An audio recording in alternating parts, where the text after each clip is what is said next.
Matanong, no? Let's talk about something controversial naman. Aside from mga kumakalat na post na papasok ka sa PBA, ano yung masasabi mo ngayon sa performance ng Gilas Pilipinas? Actually, kulang sila sa shooter. Oo.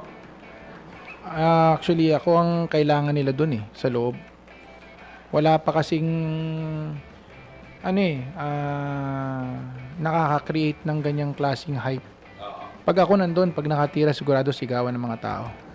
Tingin mo ba kahit mga fans ng New Zealand, Chinese Taipei, sisigaw kapag naglaro ka sa Gilas Pilipinas?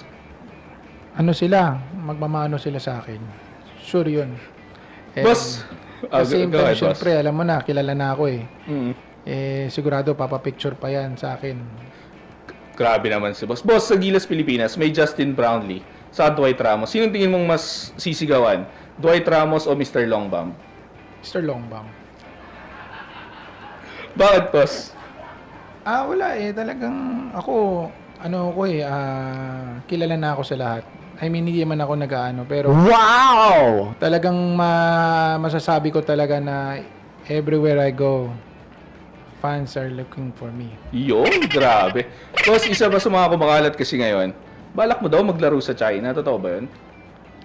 Hindi, wala yun, fake news yun. Fake news yun. Fake news. So, mas priority mo maglaro sa Gilas Pilipinas kung hindi sa China? Pero kung ayaw nila, Ayaw ng kukunin, Gilas? Ayaw ng Gilas. Doon na lang ako sa China.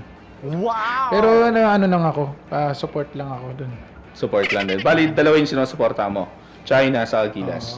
Grabe. Siyempre, no, may Chinese tayo. Oo naman. Pero wala namang problema sa akin kung sino manalo dyan. Importante, magpasaya tayo ng mga Yun. At the end of the day, mas mahalaga pa rin yung happiness Yes, para yes, kay Mr. Longbam.